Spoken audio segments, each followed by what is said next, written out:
This video will show you how to score a volleyball game using an SVA local league score sheet. It's a simplified version of volleyball score sheets used elsewhere, but it has many features in common with them. You can find this score sheet on the Suffolk Volleyball Association website, which you can Google. It's under Competitions and then Suffolk Cup. If you want to practice doing some scoring, you can print off a copy of the score sheet and complete it along to the soundtrack of this video. If you have the great honour of scoring at a volleyball match, you need to arrive at least 20 minutes before the match starts. Don't be late. Once the game starts, there'll be no time to catch up, and you might well find yourself in a tangle if something unusual happens during play. So be punctual and keep on top of the job. Here are the tools you're going to need: the score sheet itself, a scoreboard, a pen, something to attract attention such as a buzzer or a whistle, or failing that you'll just have to shout. You'll want something to draw a straight line, some line-up sheets, and you'll also need team sheets listing the players' names from each team. Your first job is to collect your tools together or ask somebody else to get them for you. While people are getting them for you, the first thing you can do is complete the match information at the top of the sheet. Today's match is a local game, local league game between the Reds and the Blues. The Reds are the home team, so they're Team A on this sheet.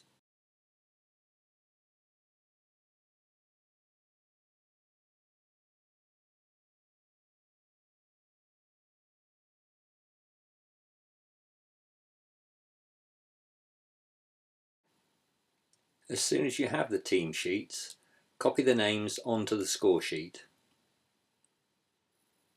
It'll help you later if you put the names in numerical order, but it's not essential.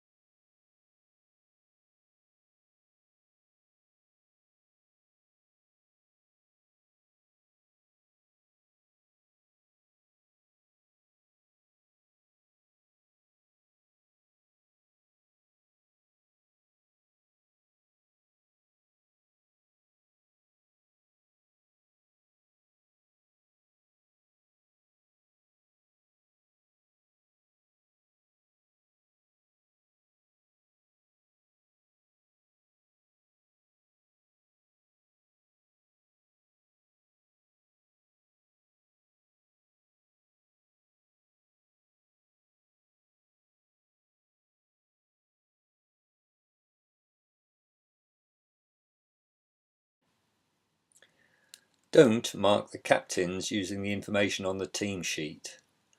About 10 minutes before the start of the match, the referee will call the captains for the toss. These two players are the two captains for this match, regardless of what it might say on the team sheet. In our game, the players attending the toss are Blues 3 and Reds 6, so mark them as captains with a ring. About 10 minutes before the match starts, the referee will call the captains for the toss. You need to know which end the two teams will be starting at and who will serve first. In our game, the Blues will start in the left-hand court and the Reds will serve first. So you can complete this information in set 1. The Blues are in the left-hand court, so put their name in the left-hand box. Reds in the right-hand box. Reds will serve, so tick their S. Blues will receive, so tick their R. You also know that for set 2 they will change ends, so it's a good idea to complete these header boxes as well. It'll save time during the game. Reds and Blues.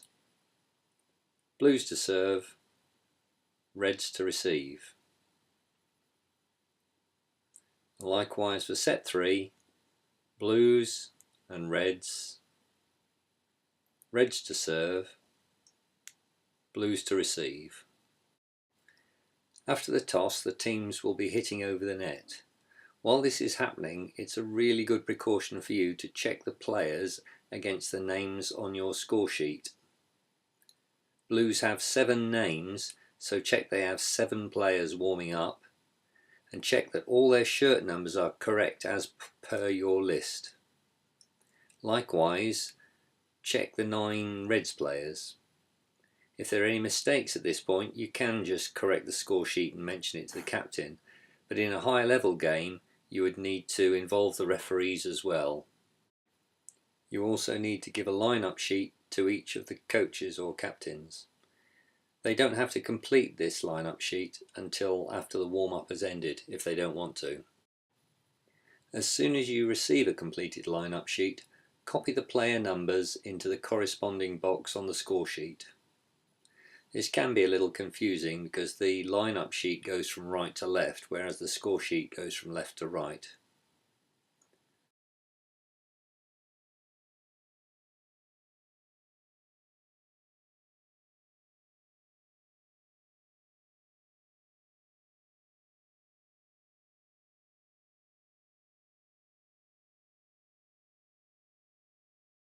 Once again, check that the player numbers that you've written are present in the team list. If there is a problem, you need to spot it now rather than come across it later.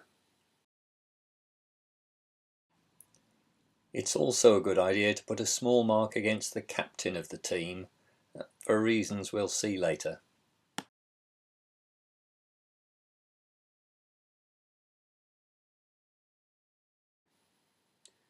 Copy the other line-up sheet over in the same way.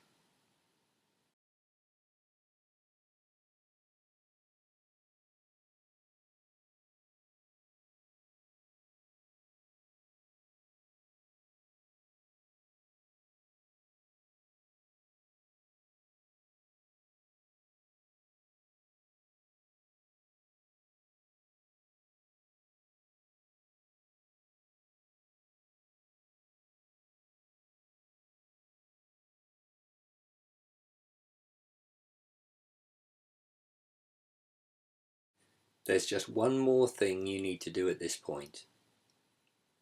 You know that Reds are serving first, so the Blues player in position 1 is going to rotate round without serving. So you can put an X in his first serving box to indicate that he's not going to serve. Likewise in set 2, you know that the Reds player 1 isn't going to serve on the first rotation. And likewise in set 3. So you're now ready to start scoring the game. If you do find yourself in a tangle during play for any reason, get the referee to hold play up until you've caught up with things. There's no point the players continuing to play to win points if you're not in a position to record them correctly. So, now the players are moving into their positions ready to start play. When the first Reds player prepares to serve, check his shirt is the right number. If it is, put a small mark in his first box to show that you've checked. So, Reds win the first point.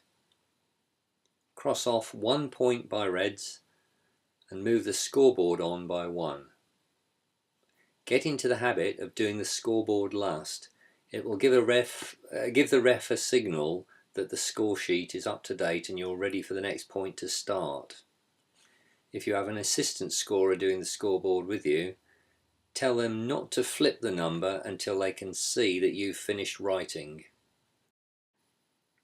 Reds also win the next point.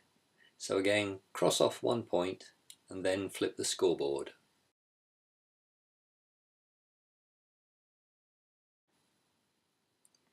Next point, again it's Reds. Cross off another red point and flip the scoreboard again.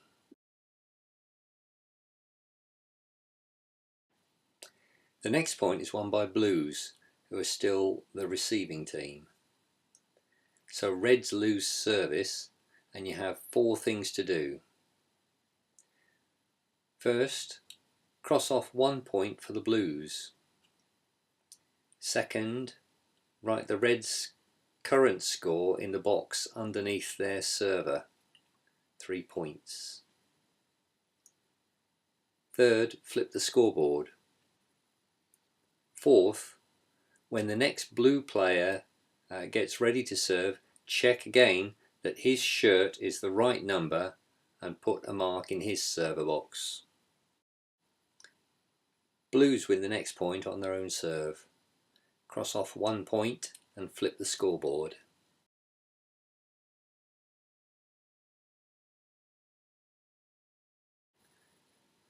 Blues also win the next point, so again cross off 1 point and flip the scoreboard.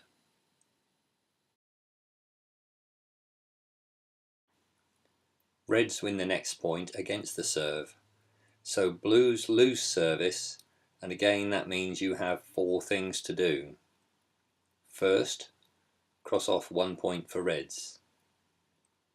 Second, write the current Blues score under the Blues server who's just finished. If you ever lose track of which server box to write in, remember it's always the one that you marked when he started serving. Third, flip the scoreboard. And fourth, check that the Reds server has the right shirt number and mark his box.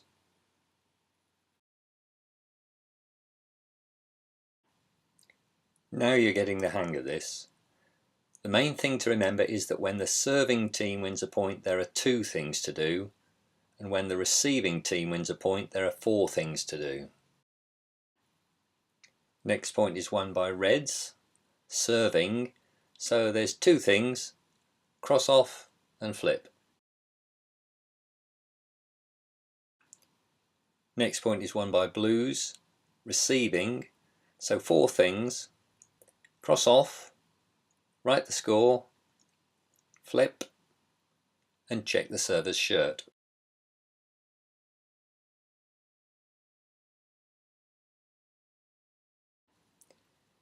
Now we're going to look at some of the other things you're going to have to deal with. The next point is won by Reds, receiving. Cross off, write the score, flip, and check the server's shirt. But you notice that the next server should be number 3, but instead player 11 is preparing to serve. At this point you mustn't say anything. However, as soon as the server hits the ball, he's committed a fault. You must stop the rally as quickly as possible. Press your buzzer, or blow your whistle, or shout, or whatever, but don't stop making a noise until the ref has stopped the rally. It's not safe to allow things to continue in this state. Eventually, the ref will award the point to Blues receiving. So, as normal, you cross off, write the Reds score, flip, and check the next Blues server. Notice that we've scored the point exactly as though the correct Red server had served and lost the point. Blues win the next point.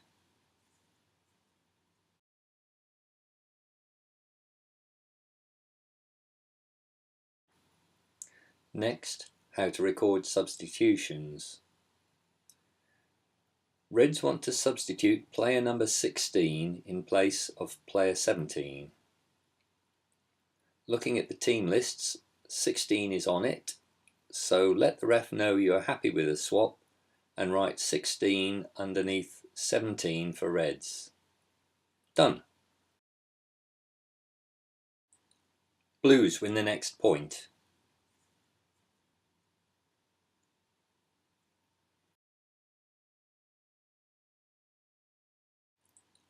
Blues win the next point.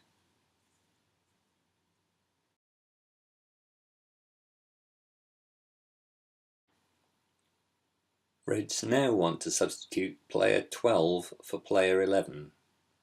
Again, check the team list, 12 is on it, so let the ref know you're happy with the swap and write 12 under 11. Reds win the next point.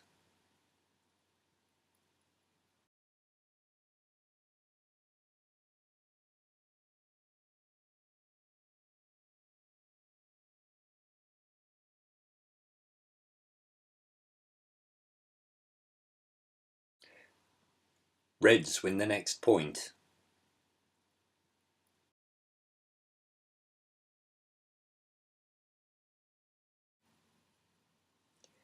Blues now want to substitute player 10 for player 3.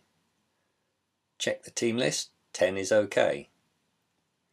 But you notice player 3 is the Blues captain, so you can remind the ref that Blues need to nominate a new on-court captain. The ref should do this for himself, but often it goes unnoticed, so it's helpful if you can mention it whenever this situation arises. Reds win the next point.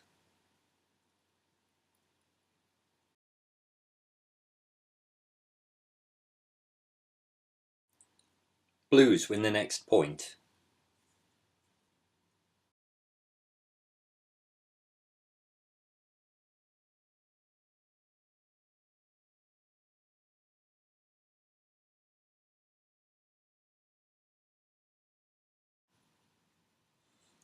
Reds now want to substitute player 17 for player 10.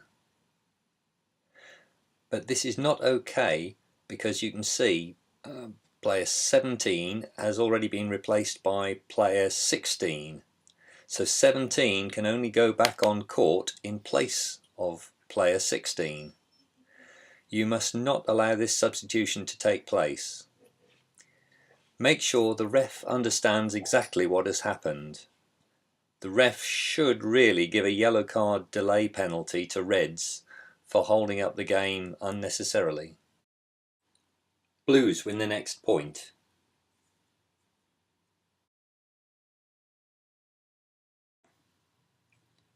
So now Reds ask for a double substitution. 2 replacing 10 and 17 replacing 16. Check the team list, 2 is OK, so write 2 underneath 10. 17 can return in place of 16, so put a ring around 16 to indicate that he's now off court. Also, you can now see that Reds have used 4 of their maximum 6 permitted substitutions, so as a courtesy you can just point this out to the ref who will want to know. Reds win the next point.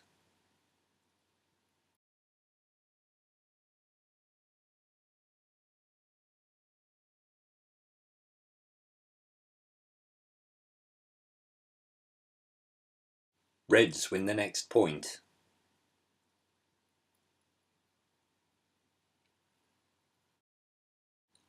Blues win the next point.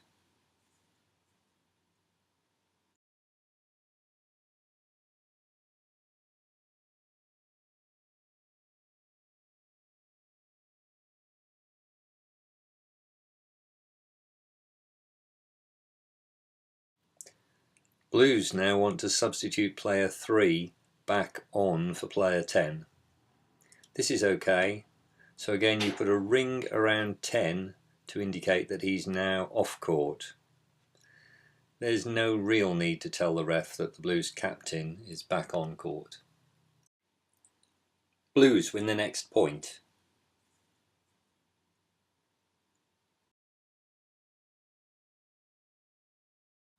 Reds now ask for another substitution, 16 to replace 5.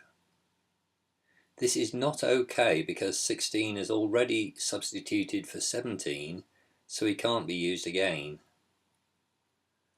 Again, you must not allow it. Make sure the ref understands exactly what has happened. The ref should award another time delay penalty against Reds, and being the second occurrence, it's a red card this time, so Blues are awarded a penalty point. Mark it off with a ring to indicate it's a penalty point and not a point won in a normal rally.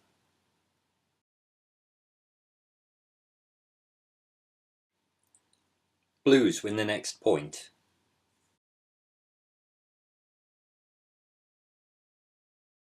Now there's an injury to Blues player 12 and he can't continue. Player 10 Substitutes for player 12. Even though 10 has already substituted for 3, this is allowed as an exceptional substitution because of the injury. So you just record it normally. Reds win the next point.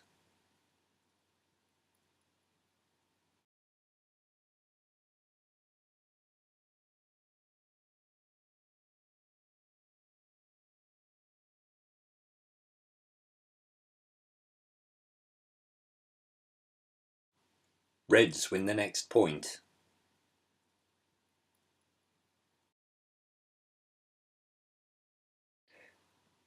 Reds win the next point.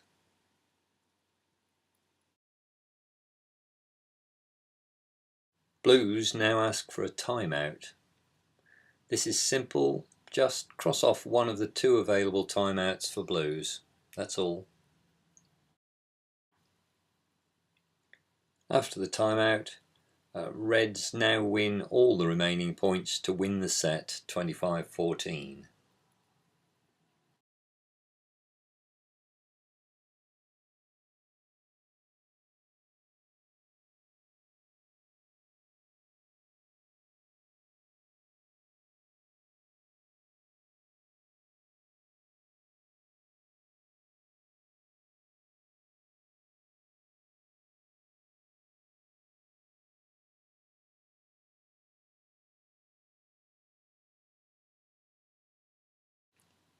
Record that the Reds server finished with the score at 25 and indicate that that's the set score by putting a ring around it. Also put a ring around 14 against the last Blues server. The correct way to complete the running score is to put a line after Blues 14 and cross off the remaining points with a continuous line. Don't put a ring around Blues 14. A lot of people do this, but it's wrong. As you know, you've seen that a ring indicates that it would have been a penalty point. Similarly, put a bar after Reds 25, not a circle, and cross off the remaining points with a continuous line again. This line is just to prevent anyone coming along afterwards and altering the points later on. Finally, record the set score. Remember, Reds are team A, so put 25 and 14. There are now no real differences in how you would score the other sets unless the game goes to a deciding set, which would be up to 15 points. So let's look at that one next. The ref will call the captains for another toss. This time they decide that Reds will play in the left-hand court and Reds will serve. So fill in the set header boxes. Reds on the left-hand court, Blues on the right-hand court. The third section is there for you to continue recording normally after the teams have changed ends. So you write Reds in the header there. Put an X against the Blues player in position 1 as he will not serve on the first rotation. Get the lineup sheets for set 5 from the 2 teams and copy in the player numbers.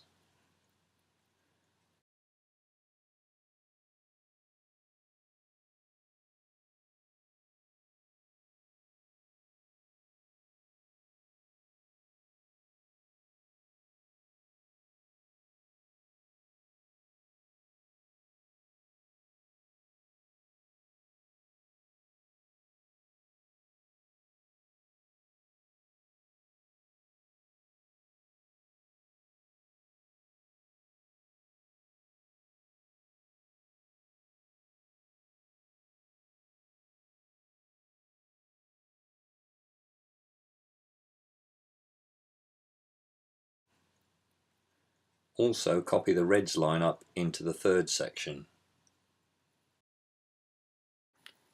The third section will be used after the teams change ends at 8 points, when Blues will be in the left-hand court and Reds will be on the right.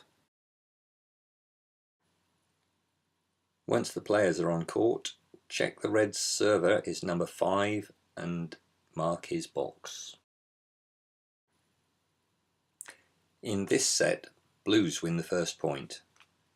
As usual, you cross off a point for Blues and write the Reds score 0 in the server's box.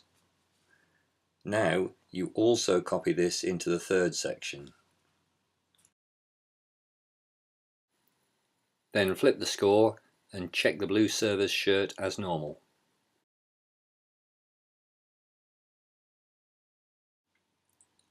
Blues win the next point.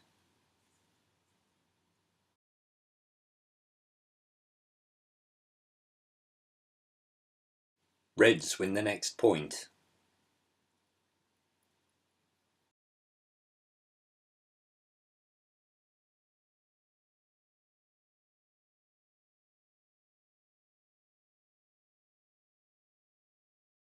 Reds win the next point.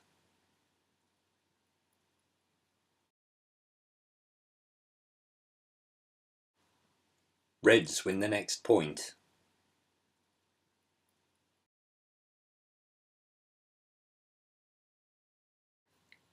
Blues win the next point. Again, you remember to copy the score for the server into the third section.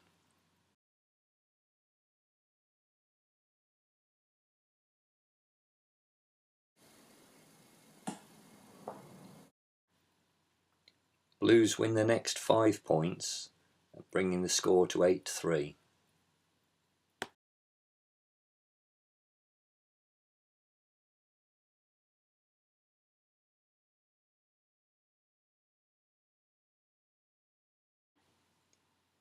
Remind the ref to get the players to change ends.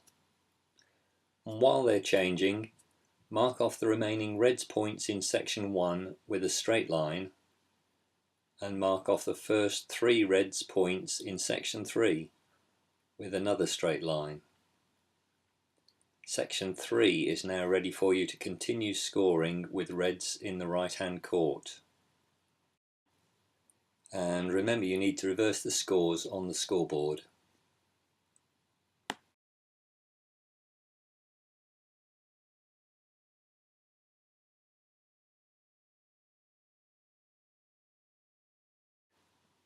Reds win the next point.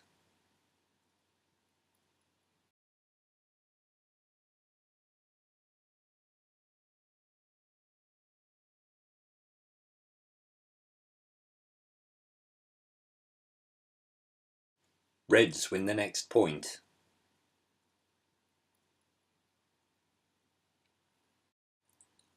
Blues win the next point.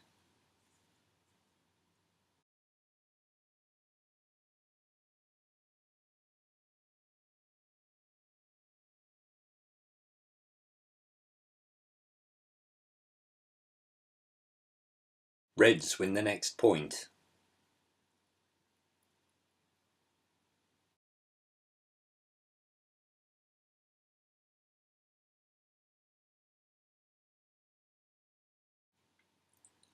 Blues win the next point.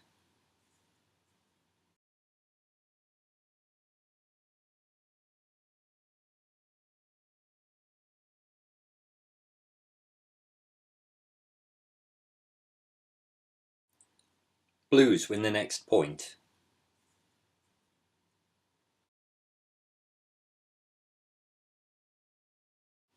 Reds win the next point.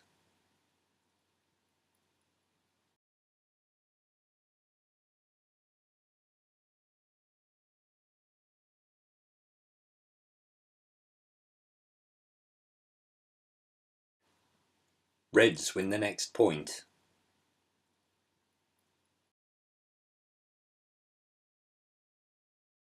Blues win the next point.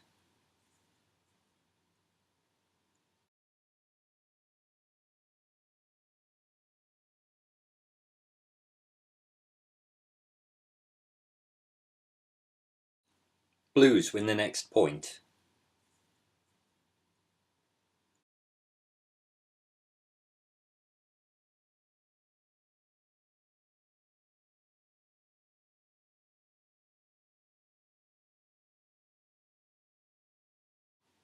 Reds win the next point.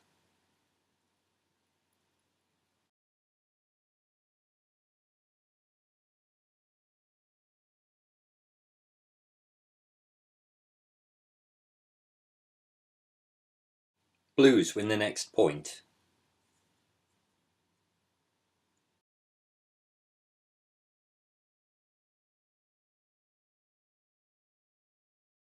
Notice that we're going to use the second service box underneath Blue's first server because Blues have completed their first rotation. Reds win the next point.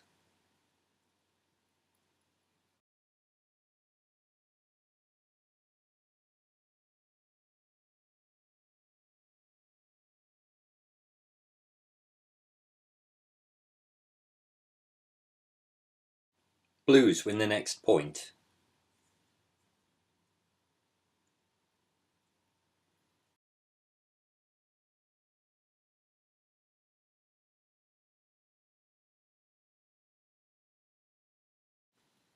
So Blues win the set and the match. As before, cross off all the remaining points with a continuous line. Put 15 underneath the final Blue server and put a ring around it.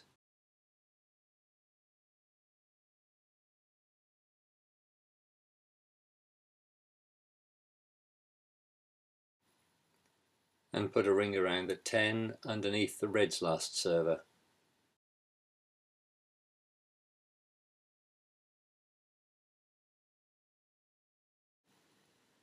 Complete the match result. And remember to enter the score for the final set with Team A, Reds, first.